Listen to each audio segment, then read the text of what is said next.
அதேதான் நாளைக்கு ஆளுநரை மத்தியானம் 12 மணிக்கு சந்திக்க இருக்கிறோம்.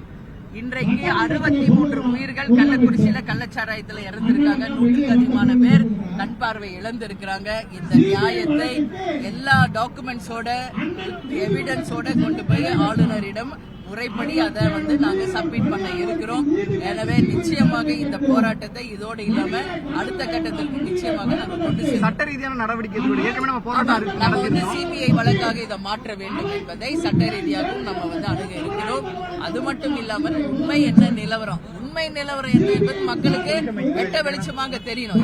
ஆளுங்கட்சி ஆட்சி பலம் அதிகார பலத்தை வைத்துக் கொண்டு உண்மை நிலை வெளியே வராம தடுக்கிறாங்க. வெறும் அதிகாரிகளை மட்டுமே இன்னைக்கு இடமாற்றம் செய்யறாங்களே ஒழிய ஆளும் தரப்பு இதுல நிச்சயமாக என்ன பங்கு, முழு பங்கு அவங்களுக்கு தான் கள்ளச்சாராய காய்ச்சல். ஆனா இன்னைக்கு ஆளுங்கட்சியை சேர்ந்தவங்களுக்கு என்ன தண்டனை? ஒண்ணும் இல்ல.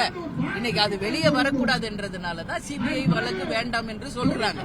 ஆனால் நிச்சயமாக சிபிஐ வழக்காக மாற்ற வேண்டும் என்பதில் மாற்று கருத்து. நபர்களுக்கு இந்த 10 லட்சம் கொடுக்கப்படுவது 2 பேர் கருத்துக்களை தெரிவிக்குது. நான் தான் முதல் பதிவு போட்டேன். இது அரசு ஒரு தவறான முன்னுதாரணத்தை எடுத்து வைக்கிறது. கள்ளச்சாராயம் குடித்து இறந்தவர்களுக்கு 10 லட்சம் ரூபாய் என்றால் நாட்டுக்காக பாதுகாப்பில் இருக்கும் ஒரு ராணுவ அதிகாரிக்கோ, விவசாயிக்கோ, ஒரு மீனவர்களுக்கோ, சிறு குறு தொழில் செய்பவர்களுக்கோ இங்க என்ன நியாயம் இருக்கு?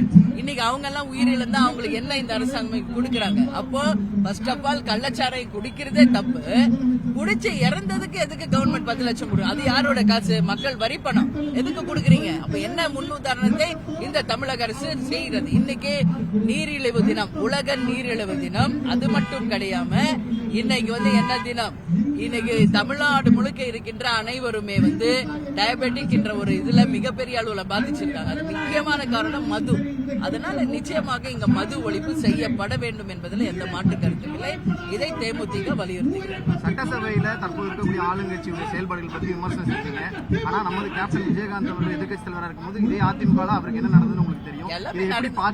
எல்லா நேரத்திலும் நடக்குது இல்லைன்னு நான் சொல்லல. ஆனாலும் கடந்த வரலாற்றை பேசி இப்ப இருக்கிறத நம்ம பண்ண முடியாது. இப்ப இது 63 உயிர் சாதாரண கிடையாது. இன்னைக்கு நாங்க பேசுவது மக்களுக்காக தான். உண்மையில் அந்த மக்களுக்கு இந்த நிலை நிச்சயமாக ஒரு நல்ல தீர்வு வர வேண்டும் என்பதனாலதான் இன்னைக்கு தேமுதிக குரல் கொடுக்கிறோம். நன்றி.